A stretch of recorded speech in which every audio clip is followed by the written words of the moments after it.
Hadithi fupi ya mke wangu iliyoandikwa na Mohamed Said Abdullah. Mohamed Said Abdullah ni mzaliwa wa kisiwani Zanzibar. Yeye ni mmojawapo wa waandishi maarufu wa fasihi ya Kiswahili. Mchango wake mkubwa unatambulika katika kutanguliza fasihi pendwa katika fasihi ya Kiswahili haswa riwaya ya kiupelelezi. Baadhi ya riwaya zake ni Mzimu wa watu wa kale, Siri ya sifuri, Mwana wa Yungi hulewa, Kisima cha Giningi, Mke mmoja uume watatu, Kosa la Bwana Msa na Duniani kuna watu. Abdullah aliaga dunia katika mwaka wa 1991. Mke wangu niliyechaguliwa na wazee wangu, aliyekuwa ndiye niliyemuelekeza rohoni mwangu. Aziza nilimteua mwenyewe baina ya wengi niliowatajiwa kwa majina. Nami nikawaweka kando kwa sababu hawakuwa na sifa nilizompenda mke wangu awe nazo. Mimi nilitaka mke, mtoto mbichi, nimvumbike mwenyewe mpaka ive. Aziza nilimuelekeza atakuwa hivyo kwa sababu kwanza hakusoma skuli akapata kuwa mjuaji sana. Wala hakukulia mjini akapata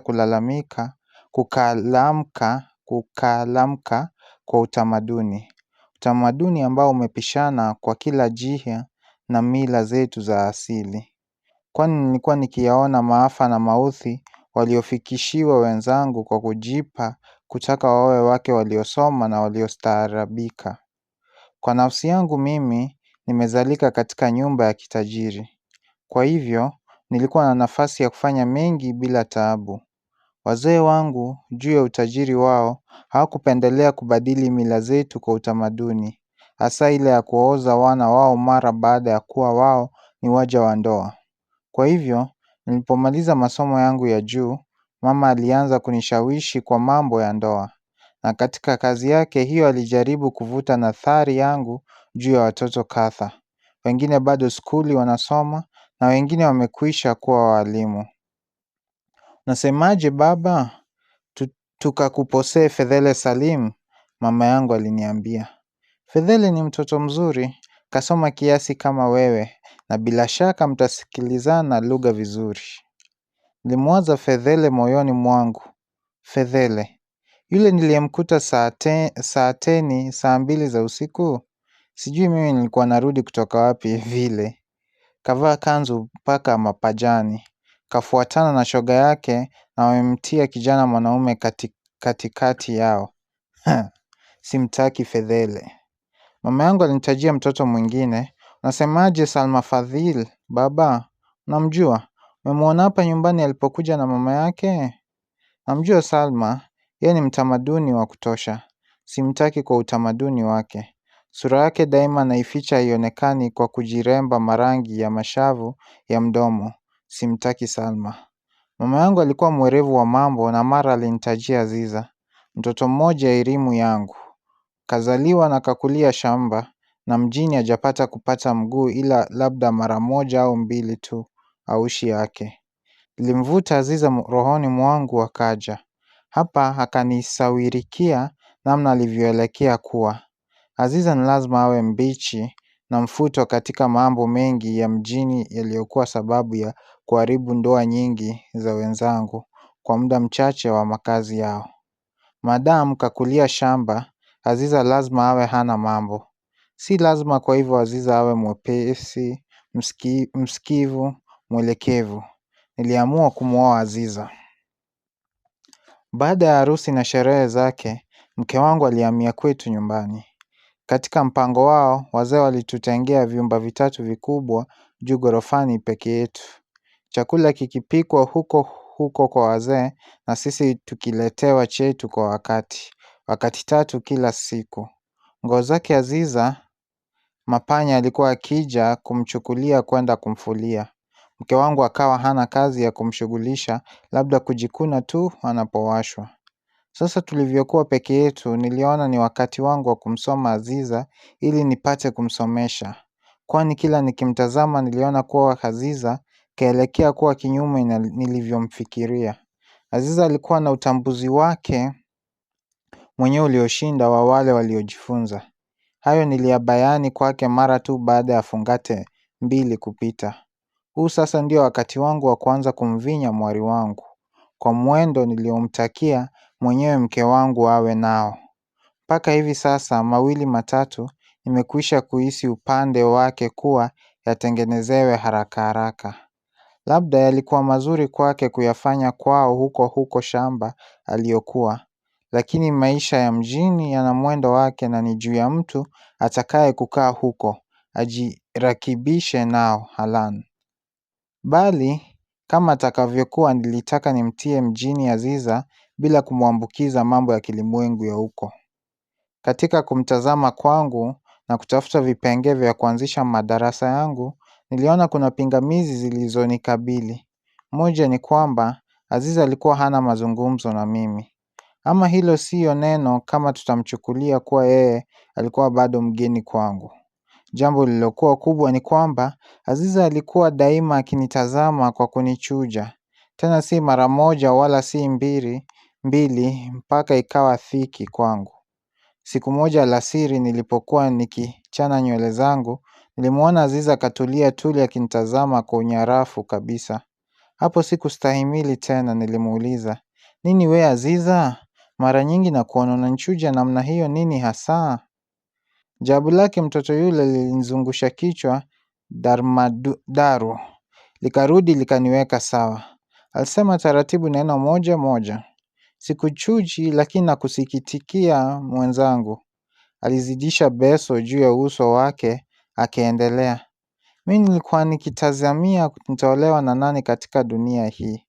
Nitapata mume wangu au gumegume tu kama wewe? Mungu hakukasiri kakuleta wewe kuja kunioe. Nifanyeje? Sina hila. Kwa ukijua mimi huniwafiki wewe hata vibaya vibaya.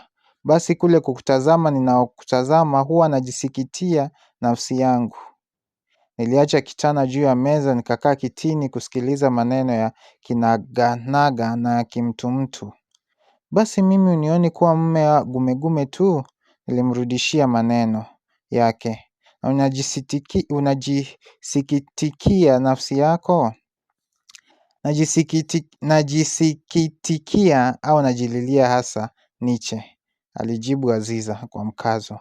Tena akaendelea, "Basi wewe ndiye mume wa kunioa mie? Wewe huoni mwenyewe wala hupimi? Fikra zako ziko wapi na zangu ziko wapi? Chana nywele zako katembee huko, ndilo unaloweza kufanya. Nini zaidi kuliko hilo? Jambo la kufanya kazi liko baidi na wewe. Ulidhukuru wala halikupitii rohoni mwako. Uko chini ya wazee wako tu, kama mtoto anayenyonya nyonya. Wazee wako wakulishe wewe, wazee wako wanilishe mimi. Mangapi hayo? Mimi sioni raha kulishwa na mtu wa jinabi. Si baba yangu wala si mume wangu. Kama ni baba, basi ni baba yako wewe. Na mimi sikuolewa na baba yako. Tangu nimekuja hapa, sikukuona kufanya kazi yoyote. Umekaa hapo huna hila yoyote ukitaka pesa mbili. Pesa mbili tu, nobe zinakushinda kuzivumbua mpaka upewe. Pema hapo? Lo, nilinywea. Mke wangu kanifedhehi. La, kanikashifu hasa. Mimi niliyetaka kumfunza msichana huyu maisha ya kistaarabu, leo hii yeye kanianzia hivi. Huyu ni mwanamke? Na wanawake ni kama watoto wadogo, hawaachi kisebusebu. Sikiliza Aziza, nilianza.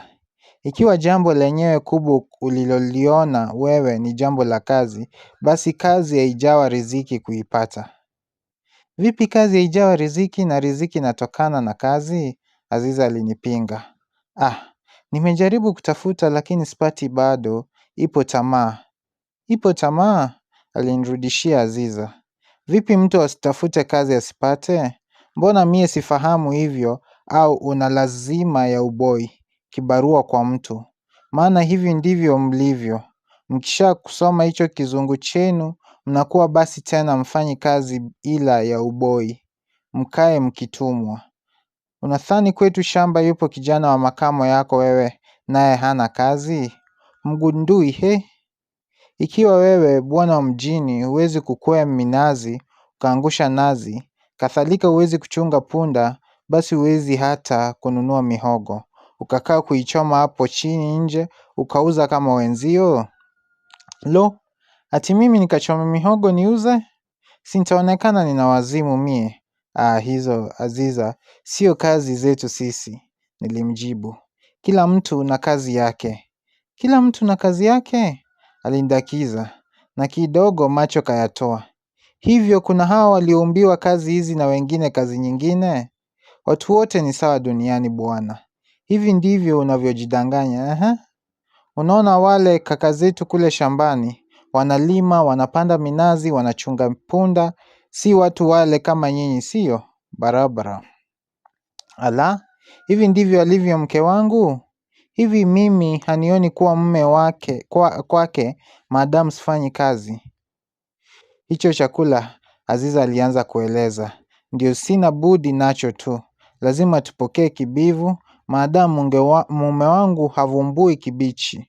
Nguo zangu sitaki mtu anifulie, wala vyombo sitaki kuoshewa. Utaweza lakini kufua na kuosha vyombo wewe? Si utajihilikisha hivyo, maadamu wapo watu wa kukufanyia? Kumwambia hivyo, alinionyesha viganja vyake, nikaona namna ngozi yake ilivyokacha, utafikiri msasa. Hebu mikono yako wewe, aliniambia. Nilipomwonyesha, aliweka shingo upande akasema, maskini we. Basi, hiyo ndiyo mikono ya mwanaume hiyo, laini, nyororo, teke teke. Unadhani mwanamke anahisi kitu kama ataguswa na mikono kama hiyo? Na tukae tu bwana. Lo, Aziza kajua kunibomoa. Hata ile fikra ya kuwa mimi ni mume kwake ilianza kubatilika. Ajabu moja lakini baada ya kutoa johari yake ilinidhihirikia kuwa akaondosha kinyongo rohoni mwake. Aina ya masikilizano baina yetu yakajengeka. Hata nikaweza kujipa moyo tena wa kutaka kumtoa kinyangaa yule katika tabia zake za kishamba alizokulia nazo. Nikachagua kuanza juu ya kuvaa viatu, kwani vyote hivi Aziza alikwenda endako, hata msalani na miguu yake uchi havai viatu. Aziza, kwa nini huvai viatu wewe? Na viatu vya kila aina unavyo? Ilinijia kumuuliza siku moja. Nivae viatu kwa nini? Kwa nini? Nilimjibu mbio mbio. Viatu ni hifadhi ya miguu. Viatu ni pambo la miguu. Ati pambo la miguu? Miguu, inayokwenda wapi na wapi? Inayoponda nini na nini? Inayotaka kupambwa? Umwone mtu katoa pesa zake kemkem makusudi apite, akizikanyaga na akizipoendea kinyaa na kinyesi majiani. Viatu vinahifadhi miguu, nilimdakiza kwa kutaka kumpurukusha upande ule. Vinahifadhi nini? Kama vile mwiba kukuchoma, nilimjibu. Miiba inichome mie? Alinijibu huku akinionyesha miguu yake. Labda ikuchome wewe unayevaa viatu. Huu hapa mguu wangu, chukua mwiba ushindilie nyayoni mwangu. Utazame kama hutavunjika kabla ya kunichoma. Si udufu kitu gani? Mtu aache kutumia nyayo za kweli alizoumbiwa, awe anategemea ngozi ya ng'ombe aliyekufa kuwa ndizo nyayo madhubuti kinga ya nyayo zake. Kitu kilichokufa kina uzima gani tena wa kukuhami wewe? Mara ngapi unatilisha nyayo viatu vyako, na huchukui muda mara utaziona zinalika, zinatilifika.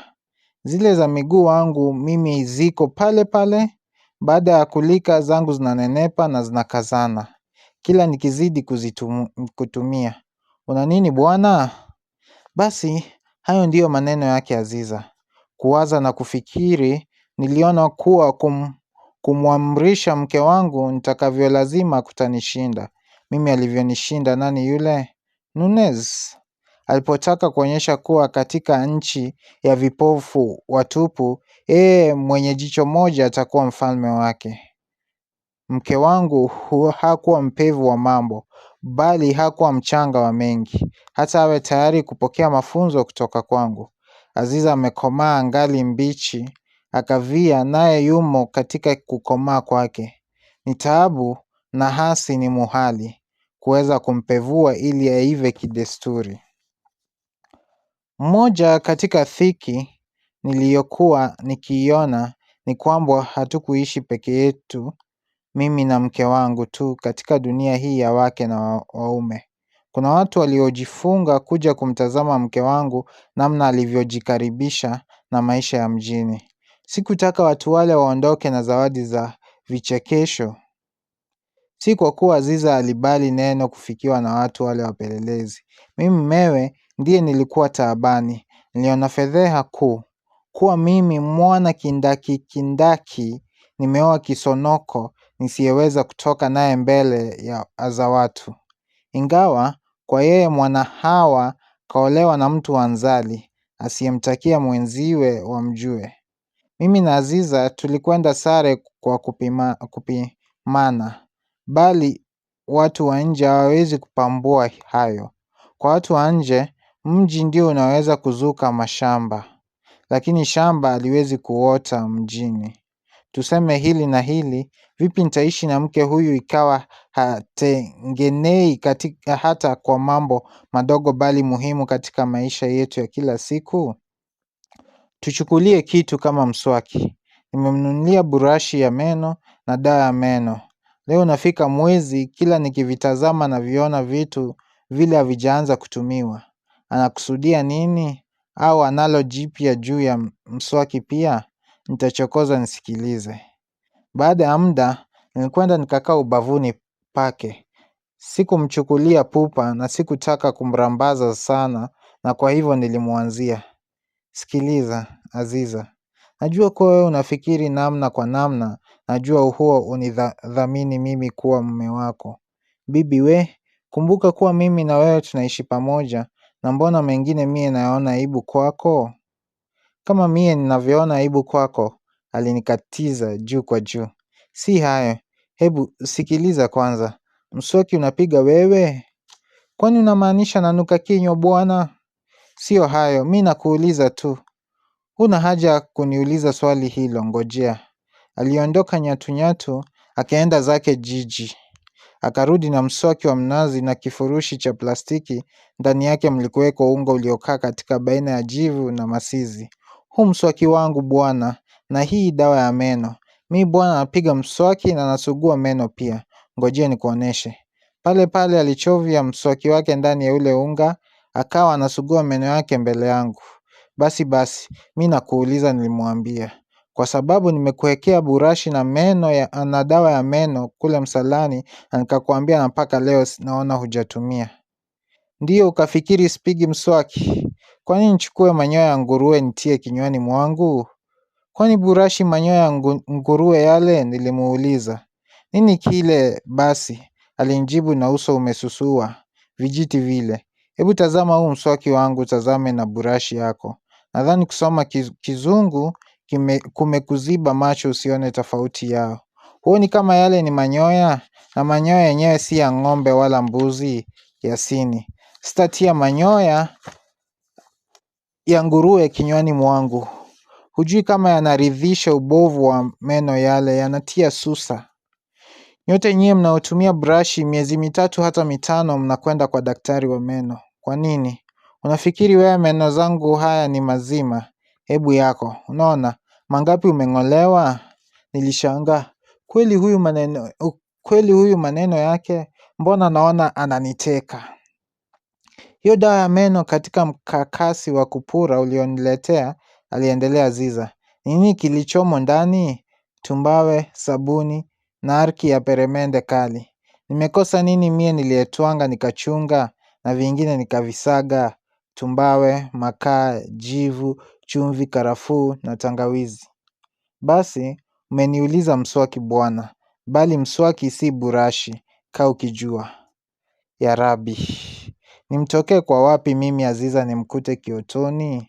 Kila njia ninayopita siyo. Mpaka hapa mshamba huyu kanitangulia kwa kunichuja. Kwa namna yake naweza kukubali kuwa kweli mimi kwake si mume kifu yake. Siku ile wakati wa alasiri alikuja Selua kukutembelea.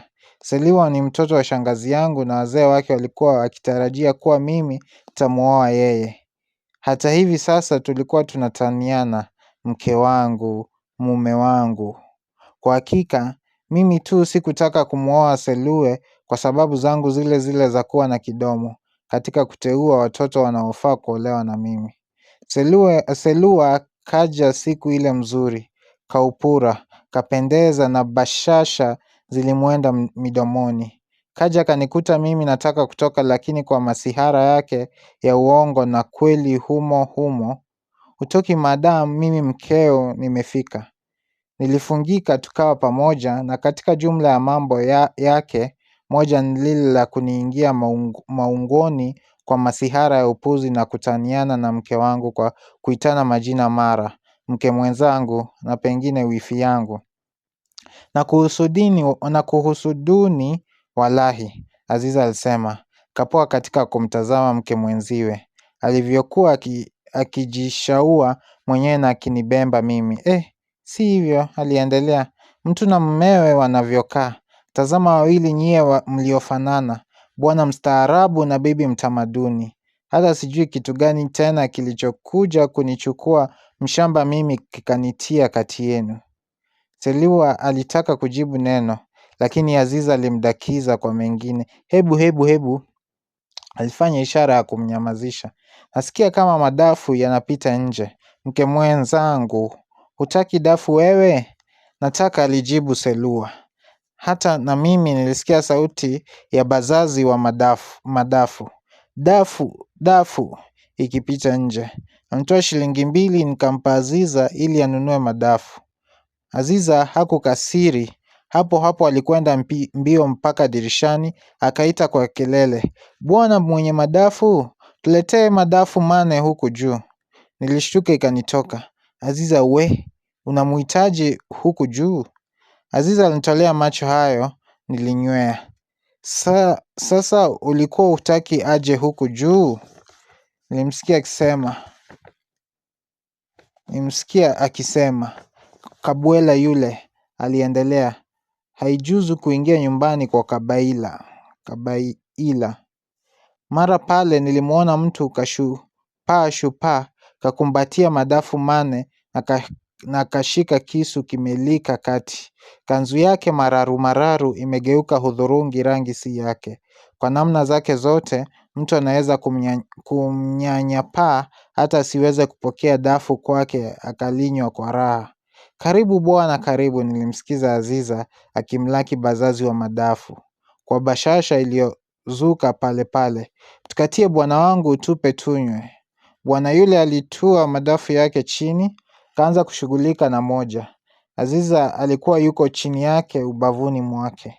Nimemwita bwana huyu aje juu kusudi muone, Aziza aliutubu. Huyu ni binadamu kamili, kwani huyu ni mkulima, tena ni mfanyakazi.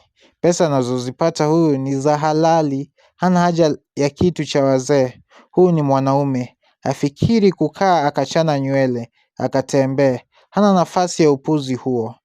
Daima nafikiri kazi tu, maana kazi ndiyo maisha bora na jambo moja pekee tuliloumbiwa kulifanya hapa duniani. Hivyo ndivyo ibada yetu binadamu, na huyu ndiye mume wangu, kifu yangu. We bwana, tumekaa kwa kuwa umenioa tu, lakini si mume wangu. Nitashukuru kama utanipa talaka yangu.